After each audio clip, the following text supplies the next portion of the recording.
have Irish. I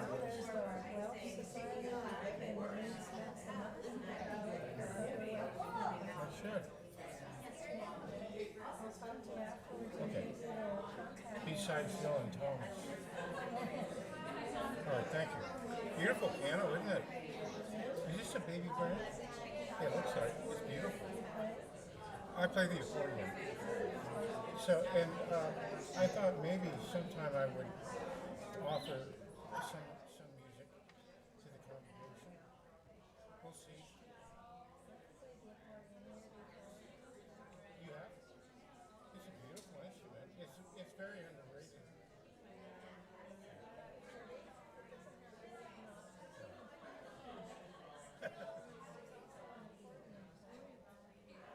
I think, well, yeah.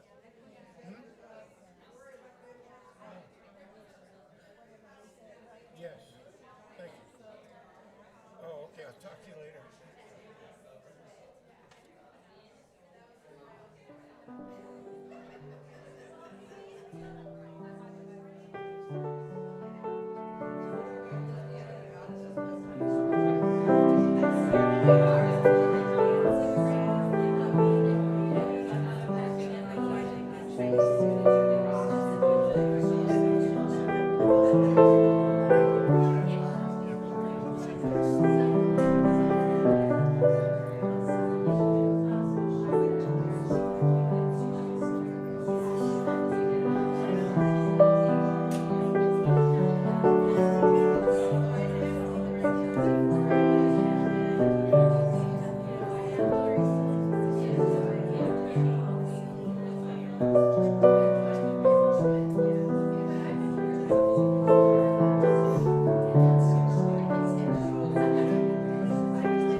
Good morning.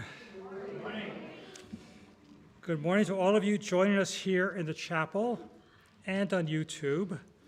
It's great to see people in such wonderful conversation together. It's really beautiful. I'm Eric Tschuy, your worship leader for today. We are especially glad to have those of you who may be with us for the first time and hope to see you again soon. I'd like to remind you, please silence your cell phones or other devices at this time. Our speaker today is going to be our own Reverend Robin Zucker. And great sermon coming up. Eastrose sits on the occupied territory of the Clackamas Chinook people, who were forcibly displaced from this land to the Grand Ronde Reservation in 1855. We acknowledge the sacrifices endured by the ancestors of this land, and that our presence here today is only possible because of the injustices committed against them. We recognize the inherent sovereignty of the Chinook Nation and Confederated Tribes of Grand Ronde, who carry on the traditions, history, and legacy held by their ancestors from time immemorial to this day. We seek meaningful relationships with these communities that foster repair. Let's take a moment now and greet each other here today, both in the chapel and online. So first, let's please stand, face the cameras back there over the door, and wave hello to our friends online. And then you can turn to your neighbor and say hello.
All right.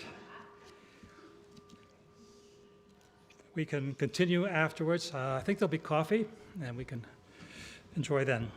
For our online guests, if you would like to share a joy or sorrow during that period of the service, you can do so by entering it in the YouTube chat, and those will be shared aloud with everyone. I also encourage you to identify yourselves in the chat so we may better acknowledge your presence with us today. Now we have the responsive call, and the call will be in gold, that's my part, and the response will be in white, and that's what you will be doing. And it's called Together in Love and Justice by Reverend Kathy Huff. Spirit of life, be present with us in this hour. Join us today as we gather in a wide search for truth and purpose. In this quest, may we greet one another with open hearts and minds. May we inspire each other to consider new questions and seek deeper meaning. May we cultivate wisdom and compassion. Let all who enter this sanctuary see a welcome face, hear a kind word, and find comfort in this community. And may all that is said and done here today be in service to love and justice.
May the flame of this chalice give light and warmth to our community when we are joyful and when we feel despair. And may this warmth spread in wider and wider circles beyond our walls. Betsy Dar. Thank you, Eric. Good morning, everyone. Good to see you. Today we are going to be exploring generosity, radical generosity.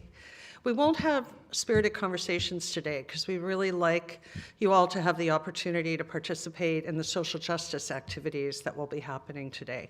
But after my sermon and we sing the final hymn, I will be coming out into the audience, Phil Donahue style. I know I date myself on that. Oprah style, I don't know, whoever. And hearing some of your thoughts on what I preached about today. So we begin with a short reading from Confucius called Human-Heartedness. It is human-heartedness in a habitation that makes it beautiful. The art of human-heartedness is the ability to draw parallels when thinking of others from things close to oneself. Chung asked Confucius about human-heartedness, and the master said, "In public, behave as you would in the presence of an honored guest. Set the people their tasks as if it were reverently conducted at a public ceremony. The treatment you dislike for yourself, do not inflict on others. Is human-heartedness remote? If I desire to be human-hearted, behold, human-heartedness has already arrived. We will rise together to sing our first hymn, as you are able, number 86 in the gray hymnal, Blessed Spirit of My Life.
Good morning.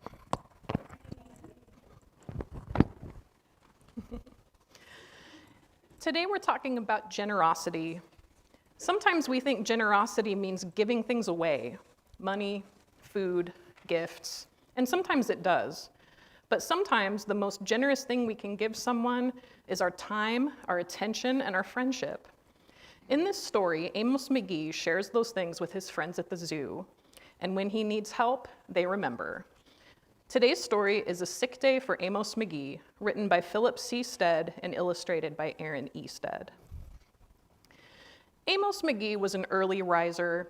Every morning when the alarm clock clanged, he swung his legs out of bed and swapped his pajamas for a fresh-pressed uniform. He would wind his watch and set a pot of water to boil, saying to the sugar bowl, "A spoonful for my oatmeal, please, and 2 for my teacup." Belly full and ready for the workday, he'd amble out the door. Every day, Amos waited for the number 5 bus. "Next stop, City Zoo," the bus driver would call. 6 a.m., right on time, he'd reply. Amos had a lot to do at the zoo, but he always made time to visit his good friends. He would play chess with the elephant, who thought and thought before making a move. Run races with the tortoise, who never ever lost. Sit quietly with the penguin, who was very shy. Lend a handkerchief to the rhinoceros, who always had a runny nose. And at sunset, read stories to the owl, who was afraid of the dark. One day, Amos awoke with the sniffles and the sneezes and the chills. He swung his achy legs out of bed, curled them back again, and said, "Ugh, I don't think I'll be going to work today." Meanwhile, at the zoo, the animals waited for their friend. The elephant arranged his pawns and polished his castles. The tortoise stretched his legs and limbered up. The penguin sat patiently all by himself. The rhinoceros worried that his allergies were worsening. The owl perched atop a tall stack of storybooks, scratching his head with concern. Where's Amos? The animals wondered. Later that day,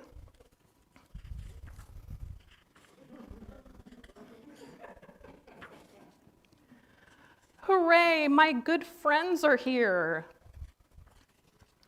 The elephant prepared a game of chess.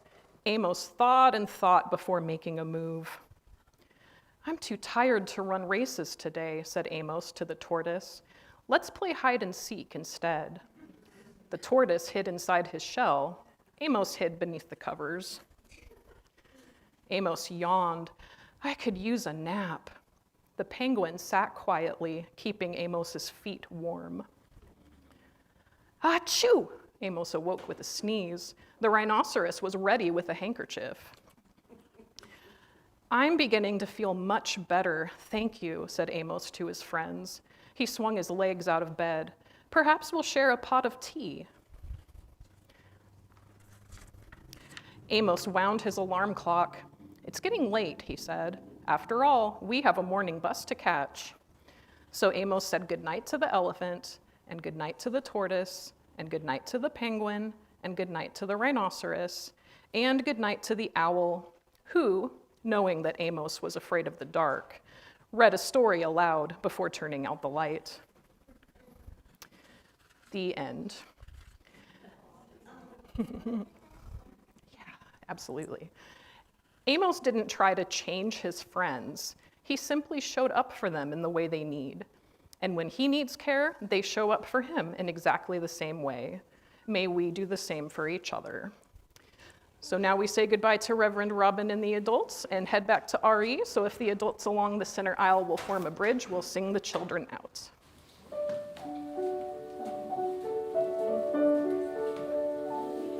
We hold you in our love as you go, as you go. May your heart be at peace as you go. To nurture the spark of your precious life. We hold you in our love as you go.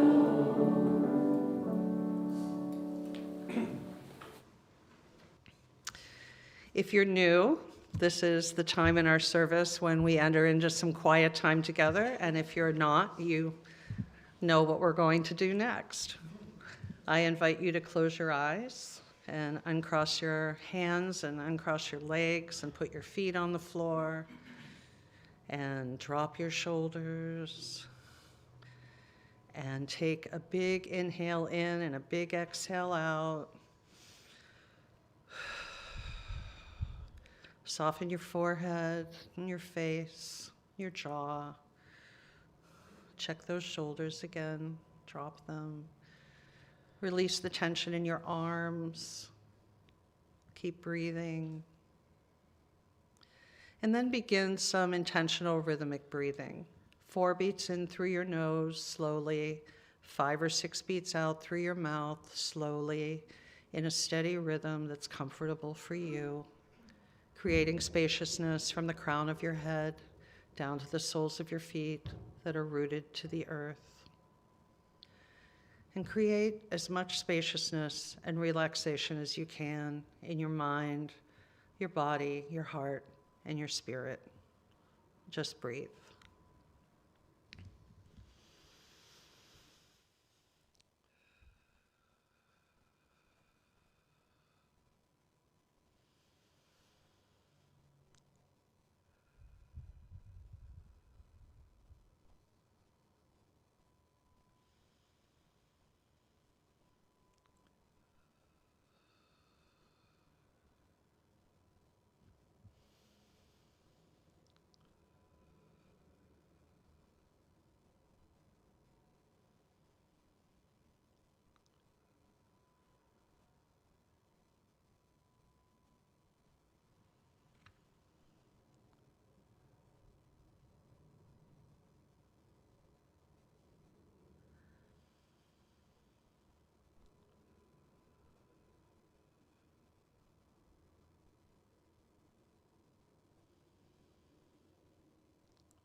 While you continue breathing, I offer this blessing by John O'Donohue from his book, Anam Cara. May you be blessed with good friends. May you learn to be a good friend to yourself. May you be able to journey to that place in your soul where there is great love, warmth, feeling, and forgiveness. May this change you. May it transfigure that which is negative, distant, or cold in you. May you be brought into a real passion, kinship, and affinity of belonging. May you treasure your friends. May you be good to them, and may you be there for them. May they bring you all the blessings, challenges, truth, and light that you need for your journey. May you never be isolated. May you always be in the gentle nest of belonging in your heart.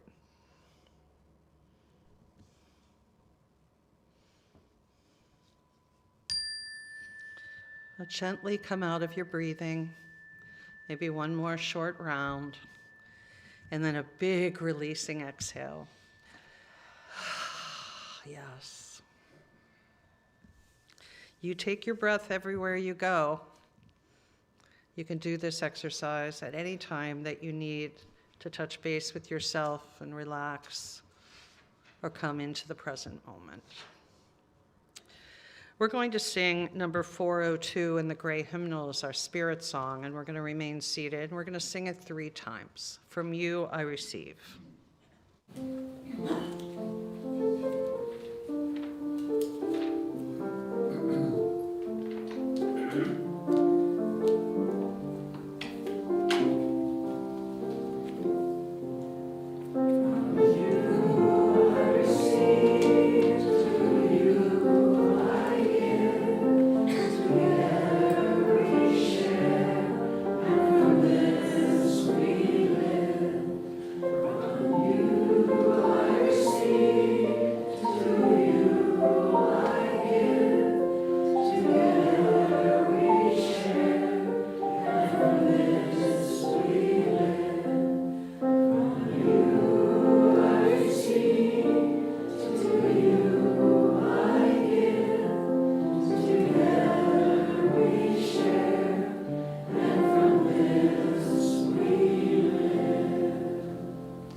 So I have a reading here. It was written by Reverend Robin herself about a person in her life who exemplified the idea of a heart of green.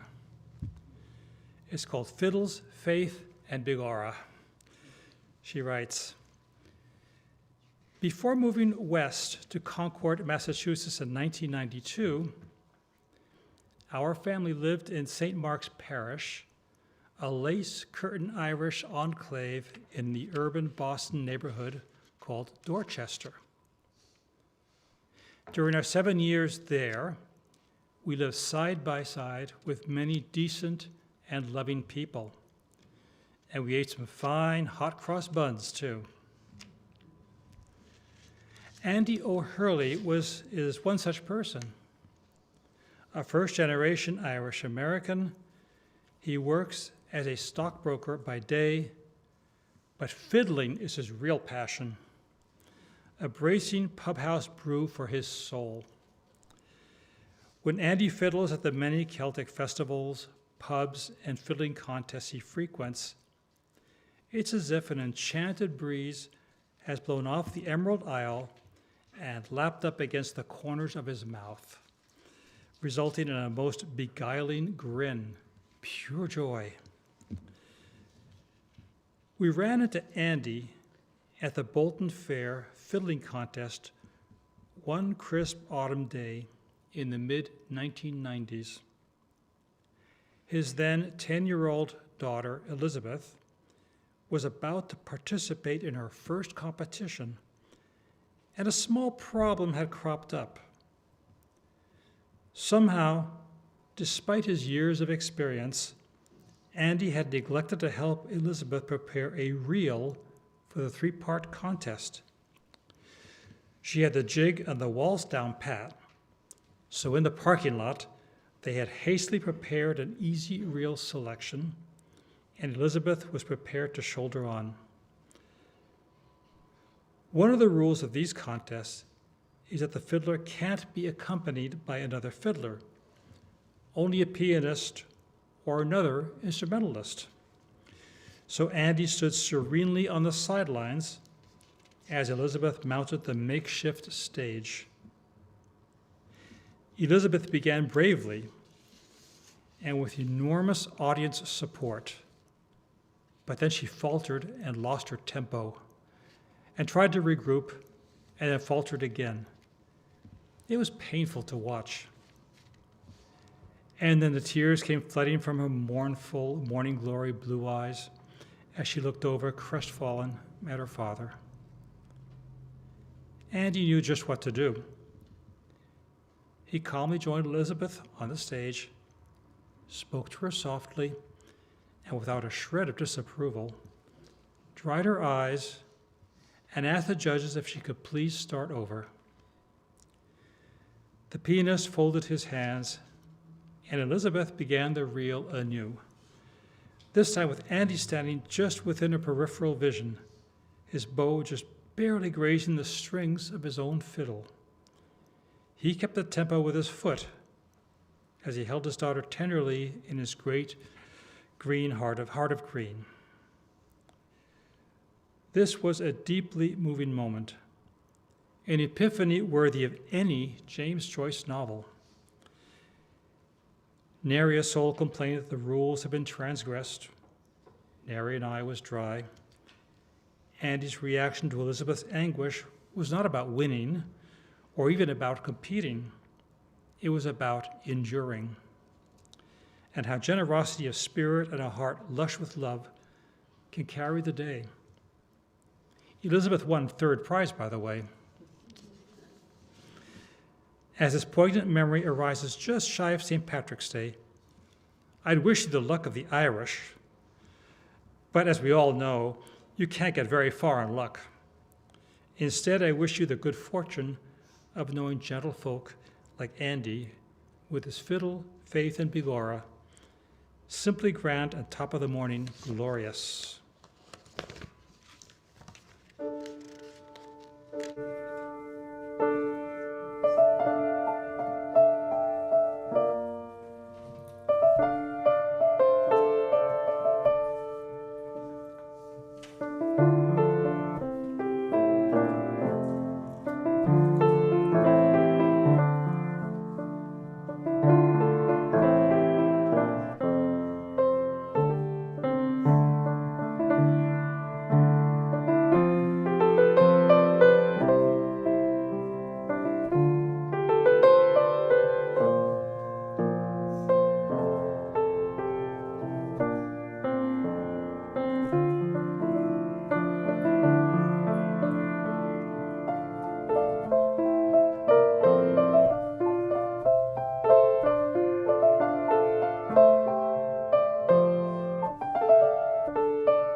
I've always wanted to base a sermon on that story about Andy O'Hurley and his daughter Elizabeth and their poignant triumph of grace and fiddling those many, many years ago.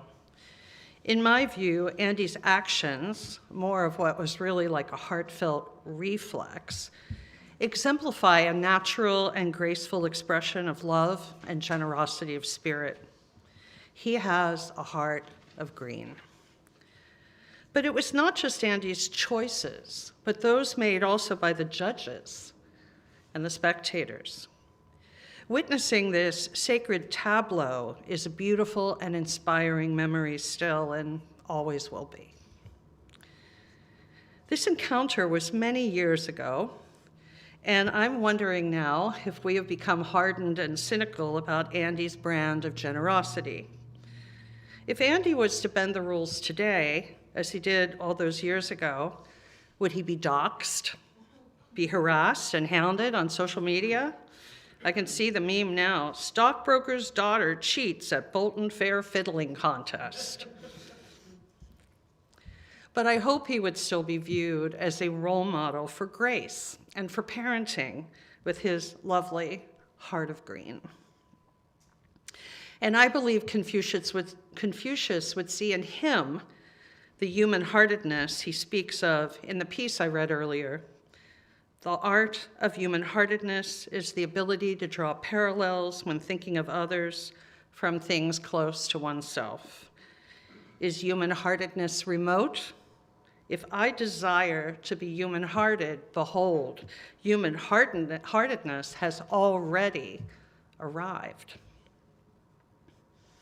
We make choices every day, you and I, about whether to be human-hearted, to extend generosity of spirit to others, to be kind, to forgive, to offer grace, or instead to grind the smudge on another shirt collar into an indelible stain.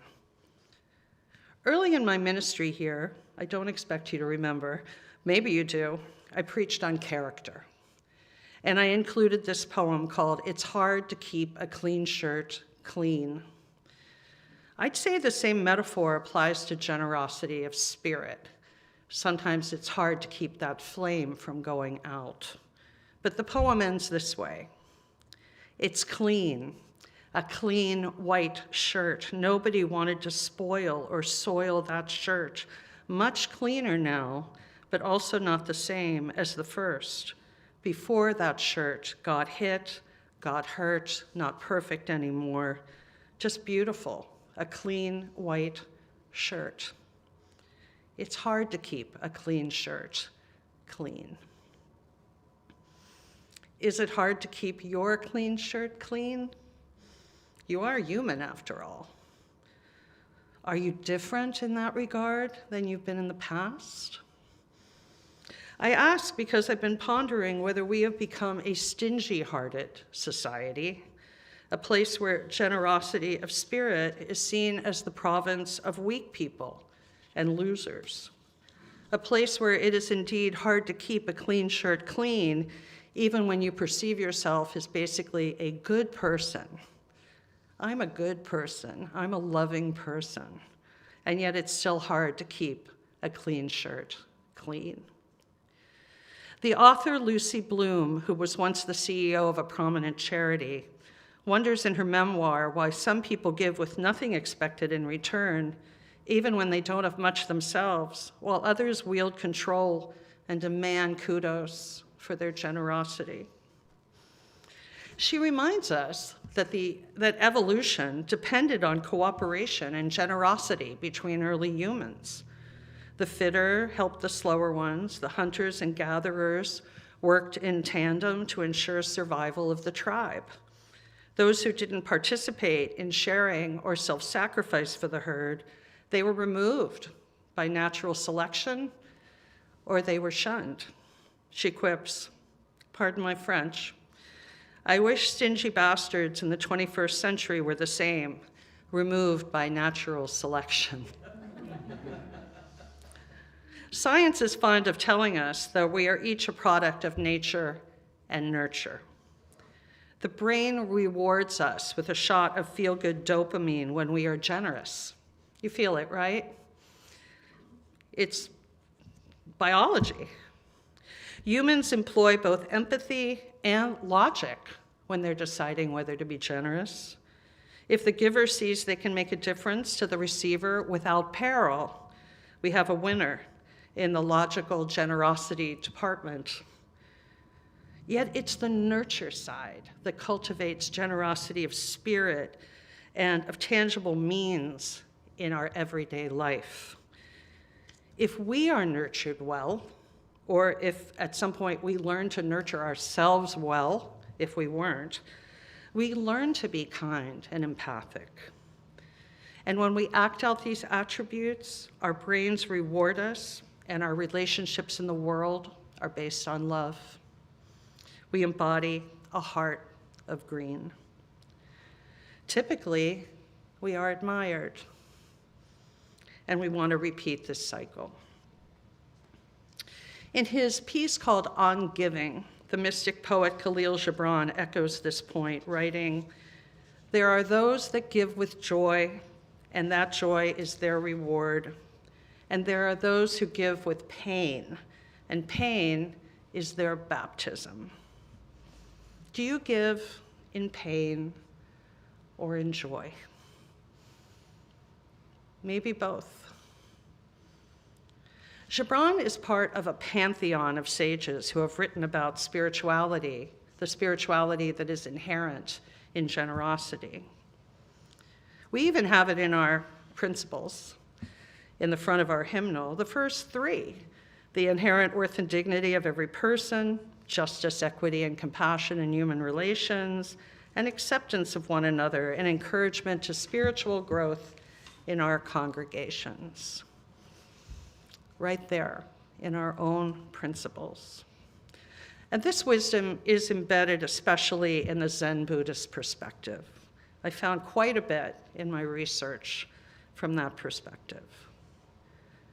Buddhists speak often of the bodhisattva, a being who chooses not to enter nirvana after death, but rather to stay behind and help other humans become more enlightened.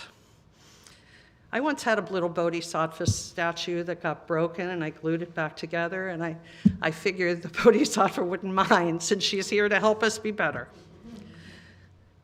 The bodhisattva offers 4 methods of guidance written by Roshi Dogen, and one of them addresses generosity. In Buddhism, generosity is the first door to enlightened living, the very first one, the first paramita or perfection of finding our way. Dogen writes, "Giving is as natural and common as breathing. We can change our perception about how life works and realize that we can open our hand and it can be filled. The value of the gift doesn't interest me, just if there is merit, in which goes the attitude of offering the gift. Let us choose to be part of the healing of the world." Are you mindful about awakening generosity in yourself? I called this sermon A Heart of Green, partially because of Andy's Celtic roots, and also because the heart chakra in Hinduism is depicted as green. This surprises people because they assume the heart chakra would be red or pink. Green symbolizes healing and emotional growth. It's associated with renewal, balance, and the connection between the physical and the spiritual realms. The heart chakra, or anahata, is located right here in the center of your chest, and it's the anchor for all the other chakras. It's the center for love, compassion, and forgiveness. Essentially, if you feel warm and fuzzy, it's probably your heart chakra awakening. But without a secure connection to your heart of green, you will find it hard to trust, to be generous, to offer grace and forgiveness, and properly appreciate the people in your life. Since your heart chakra is responsible for all of your relationships, it would be best to keep that glorious green energy nice and bright. Because when your heart chakra is healthy, you will be more loving, compassionate, and affectionate. Do you have a heart of green? In his Happiness on Purpose blog, the psychologist Russell Grieger offers 5 tips for developing a generosity of spirit. So now we've got the psychology angle coming in. Be aware of the opportunities, especially with the people already in your life. He writes, if everybody went home tonight and treated the members of their family with generosity, the world would be transformed. There's that poem, if there's peace in the heart, then there's peace in the home, and if there's peace in the home, there's peace in the world. Number 2, recognize the benefits. What you sow, so shall you reap. Clear enough. 3, be proud of your generous spirit, even in the cesspool of greed surrounding us. You can make a difference in your corner of the world. You are not weak. You are not a loser for showing generosity of spirit. 4, appreciate other people's generosity. Are thank you notes passé these days? Well, send one anyway, even by email. 5, teach it, preach it.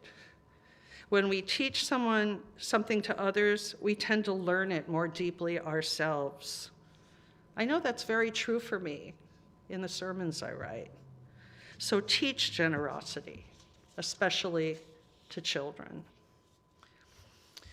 My late, much admired colleague, Meg Barnhouse, expressed the power of this type of mentoring with her 14-year-old son some years ago. Her beloved friend, Pat Job, was across the table from them when Pat grabbed the front of her son's shirt and said, "Boy, I got something important to ask you.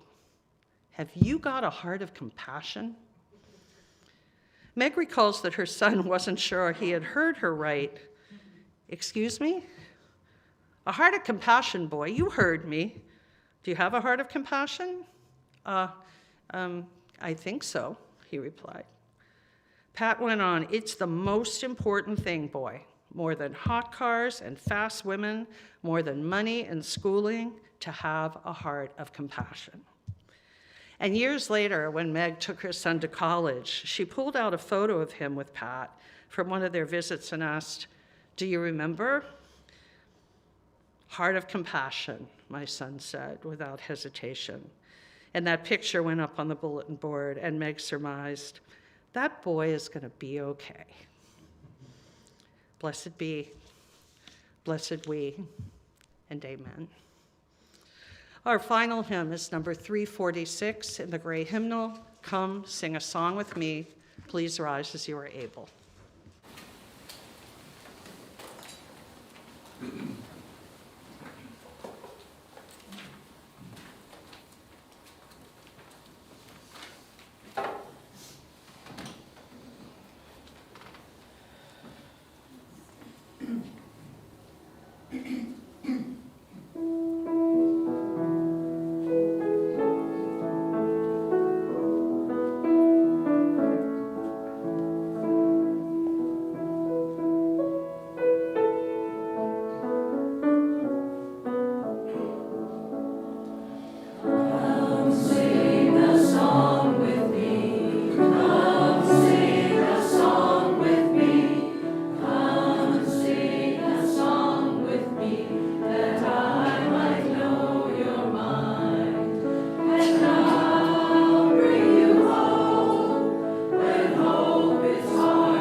Please be seated.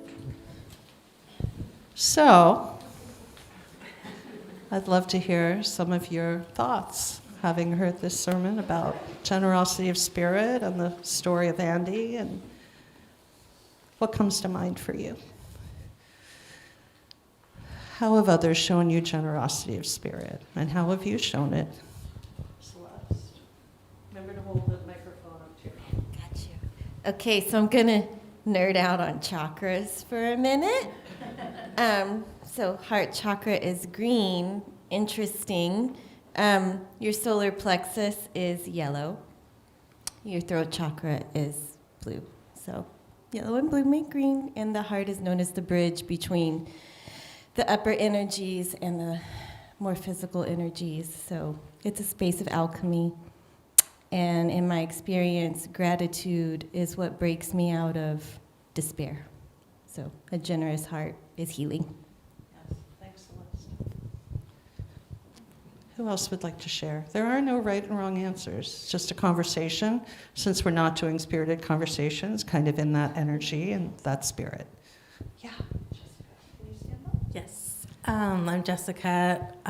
When I think about generosity of spirit, I'm also thinking about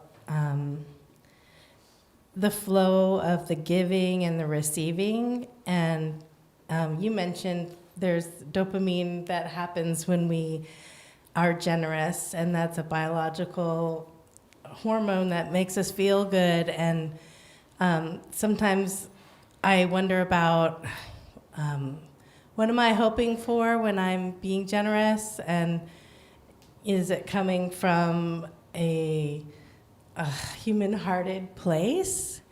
And I think that when I'm giving and I'm also hoping to receive some reciprocity there, it's about feeling that human-heartedness and recognizing that vulnerability of hope, of being loved and being cherished. And when I hope others feel that they feel love and feel cherished by me, and it's part of being in community. Yeah. Thank you for that. Susie.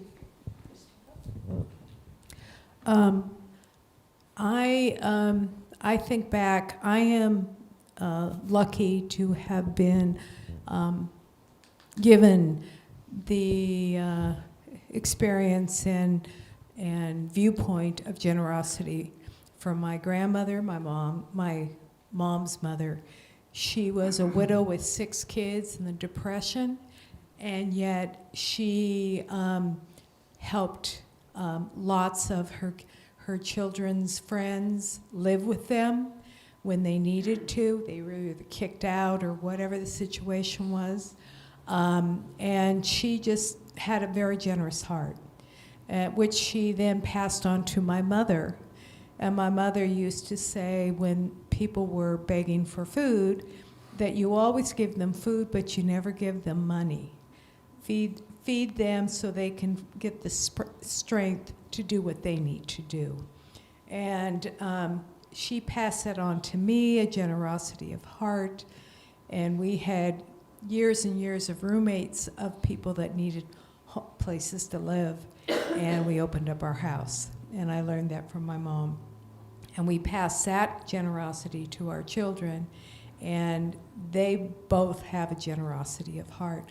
So I think if you haven't had that lineage of that, maybe you can start it with yourself and maybe someone else. It doesn't have to be your kid, but it could be someone else, a lineage of generosity. She had a heart of green. So yeah, that's a good question maybe for you to ask yourself in this conversation. Who in your life inspires you that had a heart of green? Actually, Ben is going to.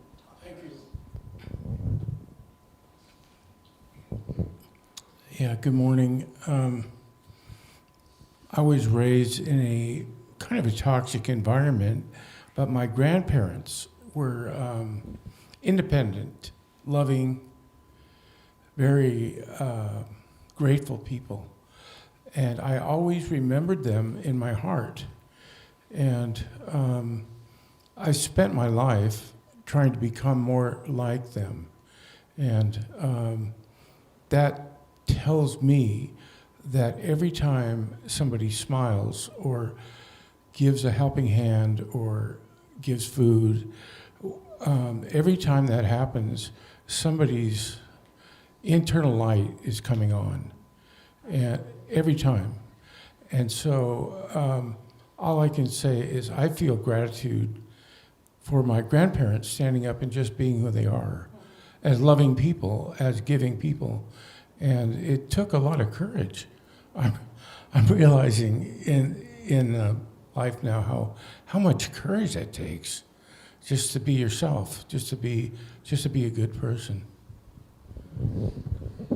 Thanks for that, Ben. It does take courage, particularly if we've given and been hurt and that hasn't been appreciated. Like, can we keep our heart from closing down so that we stop trying to be generous? I mean, it isn't like it works every time and we get back what we want. So I think the real personal and spiritual growth is giving, not, as I said in one of these quotes, based on what you're going to get back, but giving out of generosity of spirit, keeping that heart chakra light on, thinking of who's inspired you, and dealing with the pain and the hurt, and maybe even expressing it if you feel you can to the person. So Char had her hand up. And then Keen, and then Rolf. Okay, I was just reminded of the kindness of strangers and how that can really have a larger impact than that stranger realizes. I know I was going through a very rough time, and I had to go to DMV. And I had to go to my second time for DMV, and I wasn't looking forward to it because you spent hours there. And this was right after the death of my husband, and I was just in really bad shape. And a man was coming out of DMV, and I was walking in the where you park, and he said, "Are you going to DMV by any chance?" And I said, "Yes." He says, "I didn't need to use my ticket here. This will put you in the front of the line." Better than the lottery. Yeah, exactly. And little did he know that I particularly needed kindness in the moment. And I'm sure he's forgotten he did that, but all these years later, I remember that. So I look for opportunities to do small things for other people because you don't know what impact it's going to have on them. And his act of generosity encourages me all these years later to be generous and to look for opportunities because you never know where those ripples are going to go. That's a beautiful story. I think it also leads to the mantra we can say in our head, which is people are good. People are essentially good. Let's believe. That's in my sermon when I talked about extending grace, that we want to believe people are good. They mess up, they make mistakes, but people are good. They do things that you don't expect, and there's kindness in that. I'm Keen. The words that I have not heard much in this is forgiveness and understanding. And I think an act of forgiveness is an act of generosity, both for yourself and for others. The act of understanding, of looking at somebody and figuring out what's going on behind the scene, what's behind the curtain that creates the situation, is an act of generosity, to not just react to the surface, but to go deeper than that. Yes. Well said. I'm called to remind myself of Dean Wilcox, my senior partner, when I was young in the business of my medical craft. I was asked by somebody to give away a large piece of care, and because he was senior partner, I thought I better run it past him. I was wanting to do it. And he looked at me and says, "Rolf, the best part of this job is when you can give it away for free." Yeah, absolutely. And that's, wow, that's really moving.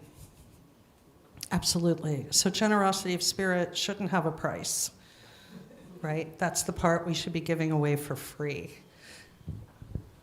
The interesting part was, at the end of the giving of the care, we actually saved a young woman's life. I don't know if you watched The Pit, but you know, what you just said reminds me of that series. It's really very good. Charlie?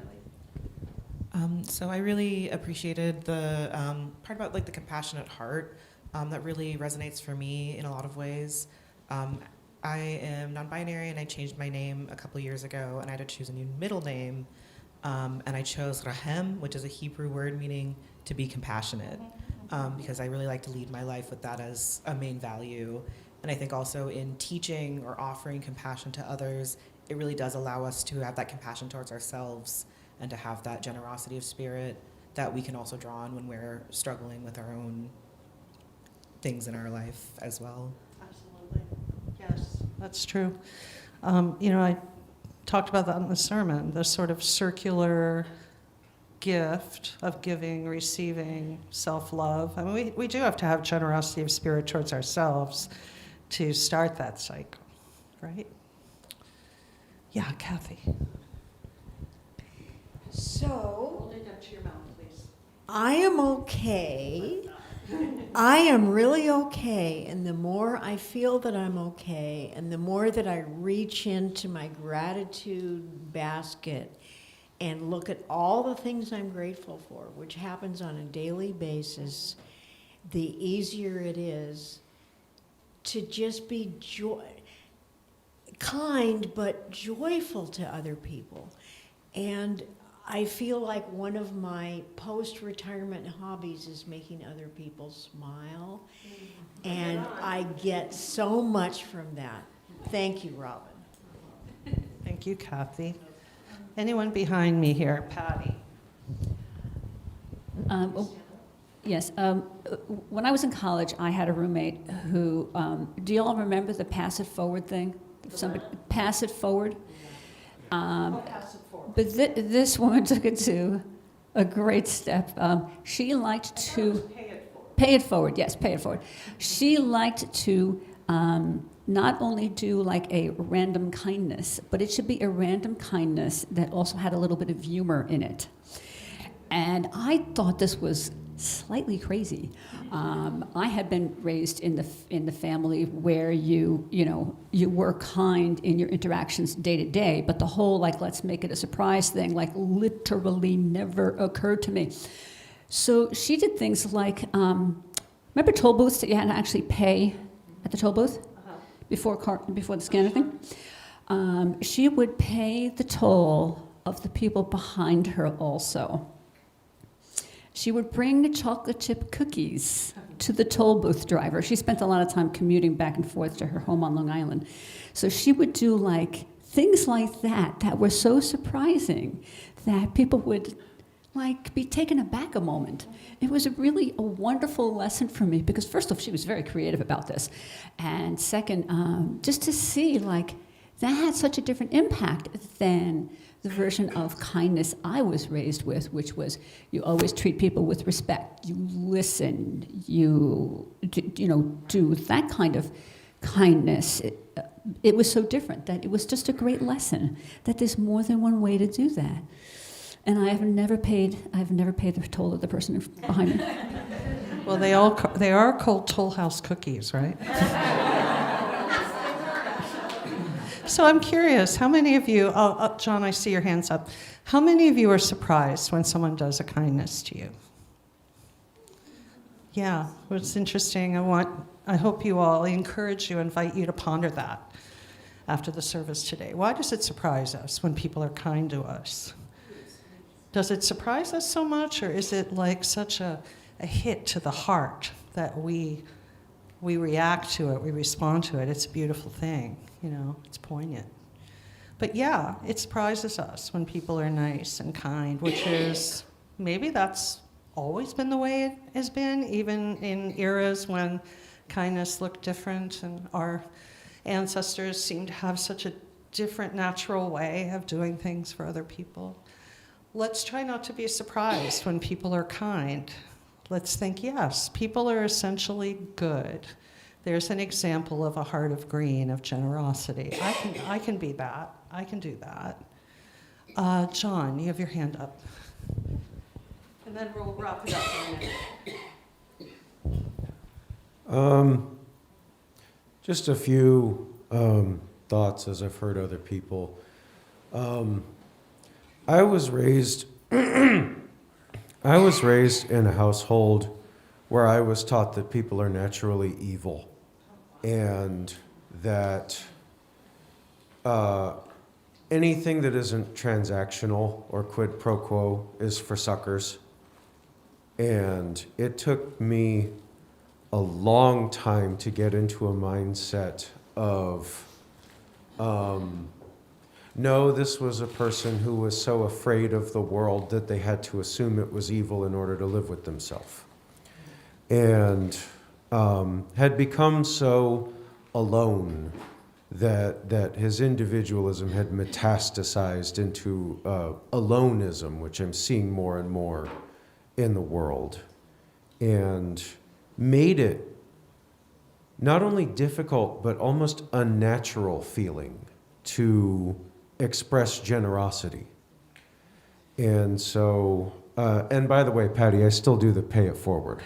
I do things for, because I feel blessed that despite all of it, that I have these talents and that I can give them away. And that, okay, that part fell out of my head. Just one last thing to follow up on Keen. An old adage, never assume malevolence where you can assume incompetence, because we're all basically good and all kind of mediocre. Thanks, John. I think, to have the last word, because we need to move on to the offering, I think it's a good question to ask yourself at your memorial service when people speak of you. Do you want them to say you were generous regardless of the response, whether it was a good outcome or a bad outcome, or that you believed everyone was bad and evil, so you just kept your heart armored and sheltered and didn't try to create generosity in your life? Thank you all for those sharings. They were wonderful and added so much to the texture of our service, and all your hearts of green glowing, lush with love. So we will move on now to the offering.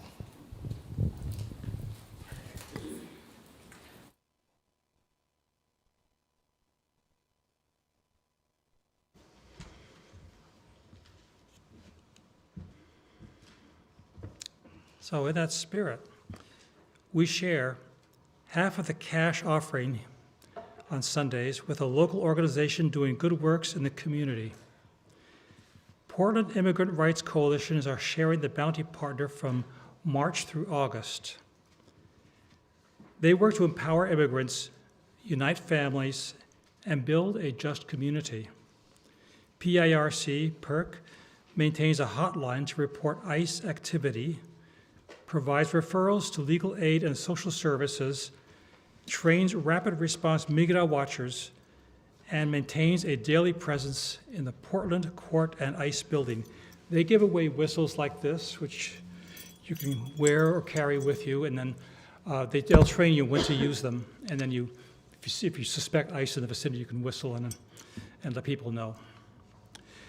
If you're attending online, you may donate by visiting our website and clicking the donate button, or you may scan the QR code on the screen. If you are here for the first time, we invite you to let the basket pass and truly be our guest. The gifts of the congregation will now be most gratefully received.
Thank you, Mary.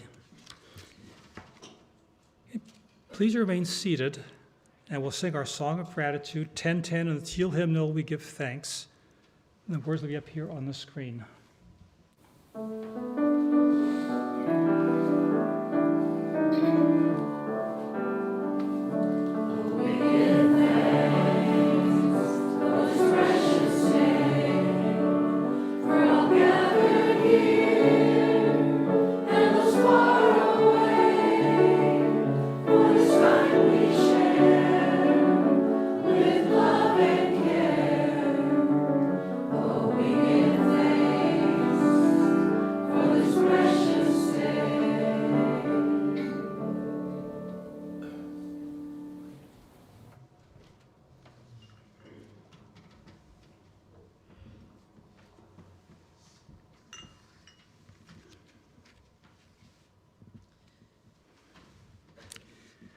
We extinguish this flame to remind us love is the center.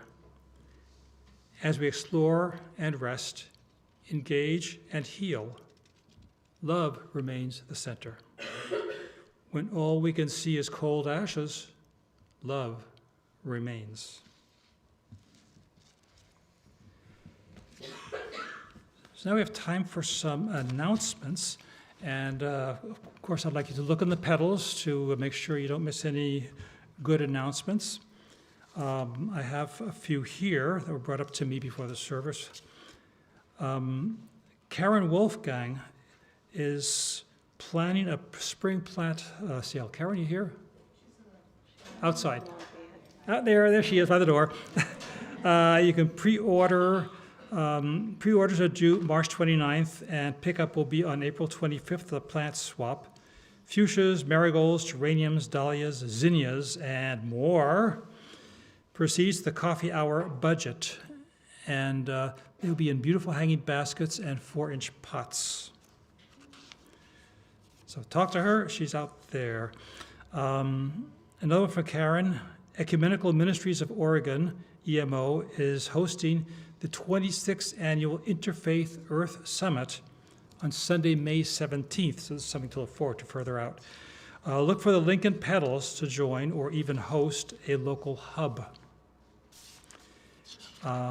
Patty has an announcement.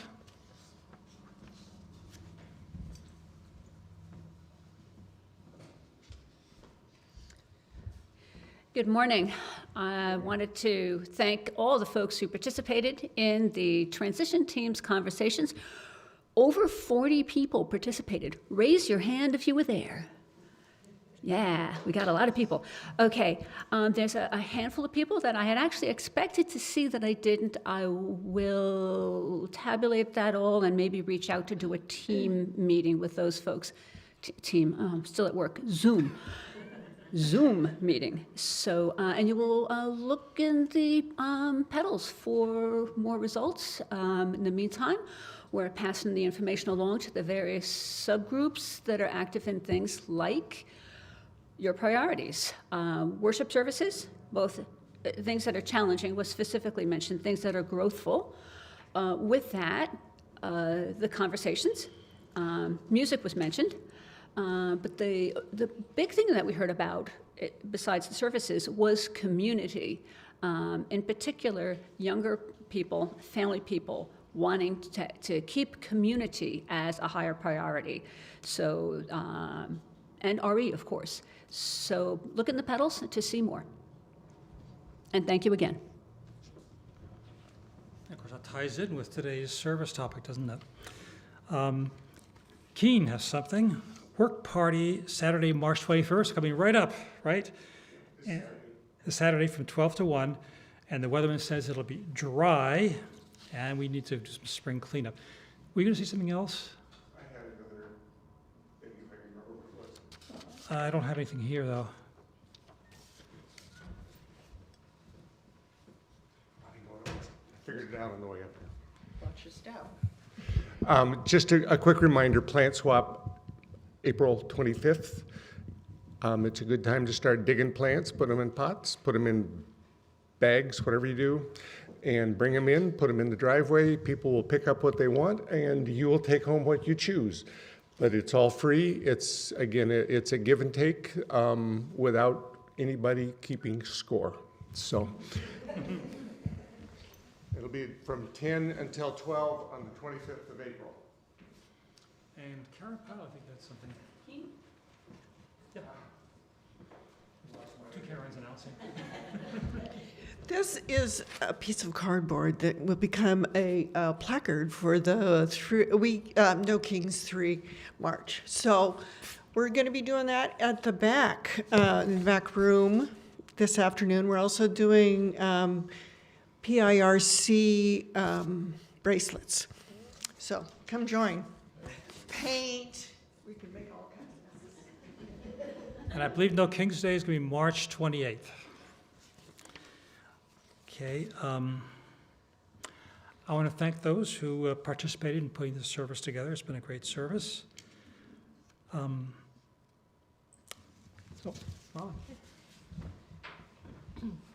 One last announcement. We will be having a new member welcome on Easter Sunday, April 5th. Some of you received a letter from me if you have been visiting and participating in Eastrose and have been coming regularly to sign the membership book. And I know that I think there are 5 of you at least who are signing the book today. If you are not a member and you would like to become a member and you understand the meaning of membership, and if not, there is a page on our website about that.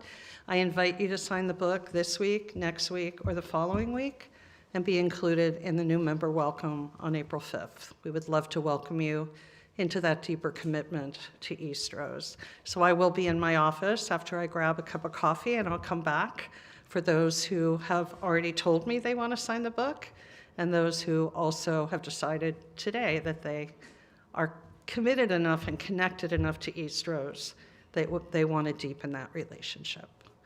So now please join me in the unison benediction. You will see it on the screen. Go out into the world in peace. Have courage. Hold on to what is good. Return to no person evil for evil. Strengthen the faint-hearted. Support the weak. Help the suffering. Honor all beings. May you go out in love and return in joy. I hope you'll get a cup of coffee, stay for the social justice activities, and as I said, those who wish to sign the book can see me in my office. Blessed be. Please stay seated for the postlude.